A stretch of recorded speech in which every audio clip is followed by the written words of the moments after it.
Hello everyone, welcome back to my channel Simplifying Business Studies, the best place to learn business studies. So children, we are still continuing with chapter 5 of class 11th, Emerging Modes of Business. So far we have covered 5 sessions of this chapter. So this is going to be the last session of this chapter.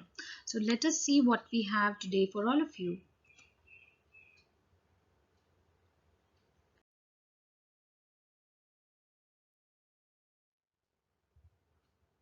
So these are the topics to be covered in this chapter.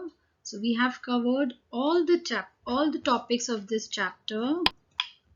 We are only left with this last topic which we are going to cover in this session. Difference between e-business and traditional business. So let us quickly start with our topic today.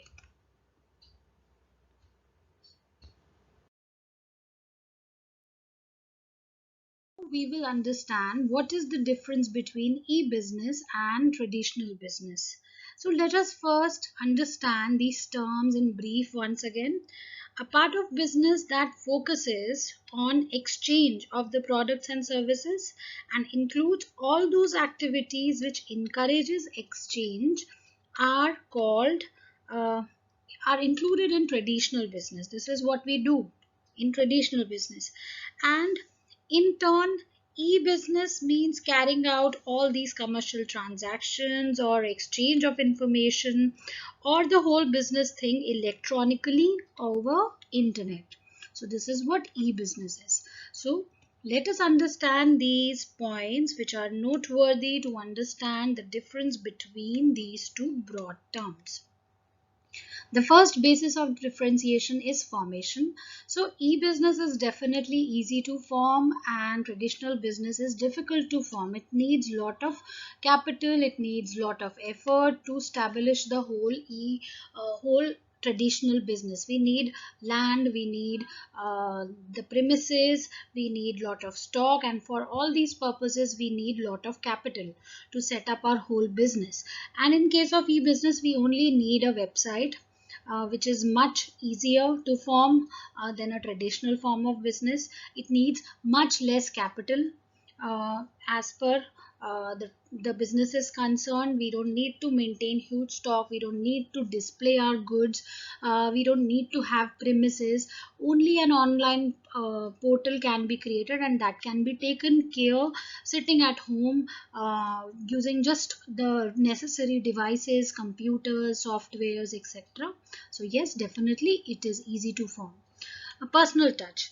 So this is one thing which is missing in e-business, because there is a virtual world and this whole business is taking place on the virtual world. No face-to-face contact is there between the buyer and the seller.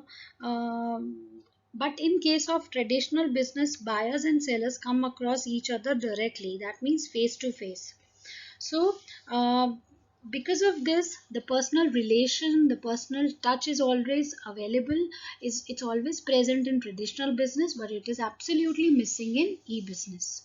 Setting up cost. Again, this is the similar point what we covered in point 1. The capital required or the cost which is required to set up this kind of business is low, and traditional business needs huge amount of funds to set up. Processing of transactions. So in case of e-business, the processing of transactions take place automatically because everything is so precisely set while we have created the website.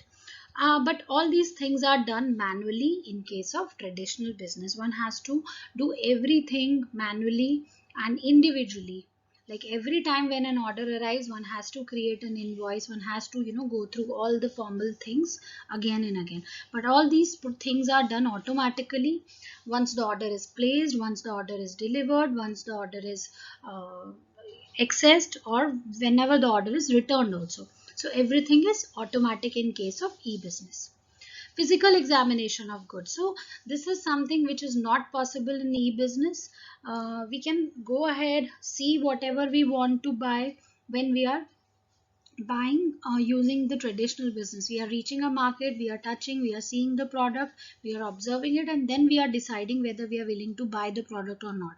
But this kind of thing is not possible in e-business. We only see the pictures of the product, and we can definitely judge its utility by reading the reviews which are available on the website, by getting the opinion of different buyers who have previously used the same product.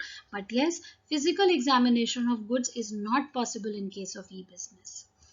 Ease of expansion, definitely because of internet there is no geographical boundary for the e-business, but yes, there is a complete boundary till where your traditional business can reach.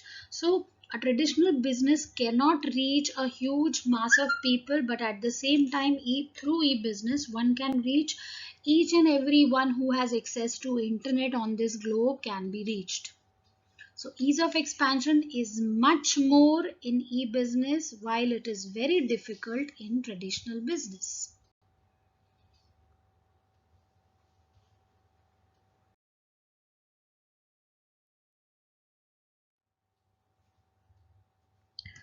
Next point is human resource required. So in e-business, we need technically qualified and IT experts who can take care of our business if we are not able to take care of our business personally, or even if we are taking care of our business on our own, we need to be technically competent, we need to be properly qualified so that we can understand all the aspects of our e-business.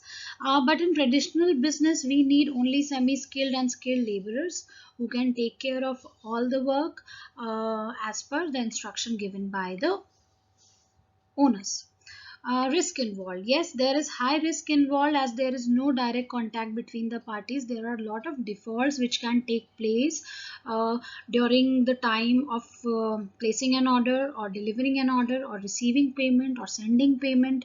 So this is the whole world where there is no direct contact between people. If someone is willing to, go for some unfair kind of trade practices, we cannot like prevent all these activities. But in case of traditional business, because there is personal interaction between people, so it is really easy to catch the people who are defaulters. So yes, there is lesser risk in traditional business as compared to e-business. Distribution channels. So there is no need to use any distribution channel in case of e-business, because the one who is selling is directly communicating with the customers and everything is done automatically. So there is no scope for the middlemen. In case of traditional business, various intermediaries like wholesalers, retailers, distributors, everyone are involved, and they all are connected through a chain through which the goods passes on from the manufacturer to distributors, then to wholesalers, then to retailers, then the customers can have an access to the products. Scope, yes, it has a very wide scope. It has a reach to across every particular individual on this earth who have an access to internet. But in case of uh, traditional business, definitely there is a narrow scope, because one cannot reach each and every individual as much it is possible in e-business. So children, we have reached the end of this session and also end of this chapter. So if you have any doubts related to the topics we have covered in this session or the previous session, you can always reach me through the comment box or through this email. Hope this content is useful to all of you. You all understood the concepts well. We will again come up with certain exercises related to the chapter. Hope you had a good time watching these videos. Thank you so much. Have a very nice day ahead.